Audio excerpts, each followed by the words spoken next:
Allah menegaskan dalam Quran yang tak ada orang yang tanggung dosa orang lain kan. So yang ni macam mana? Benda ni dia sebab dia berpaksikan kepada, macam kalau kita faham hadis kullukum ra'in tu kan, wa kullukum mas'ulun an ra'iyatihi, maksudnya setiap kita ni pengembala dan kita bertanggungjawab atas yang kita gembalai. Maknanya everyone is a shepherd. Maknanya kalau kambing tu pergi melanggar benda, kita yang kena jawab lah dia, sebab that's your responsibility kan.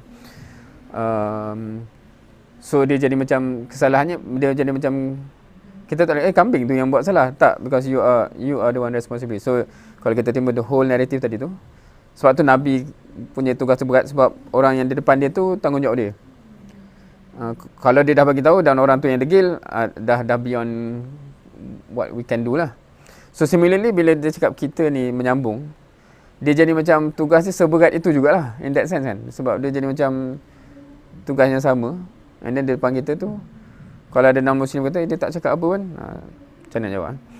Sidang hadirin sekalian, inilah dia tanggungjawab syahadah yang telah diwajibkan kepada kamu semua, kepada kita semua, kepada orang yang mengakui sebagai umat Islam, orang yang memiliki kitab Allah, dan orang yang menerima hidayah melalui penteraan para Nabi dan Nabi yang terakhir, Nabi yang buta huruf dan berbangsa Arab. So, tu first point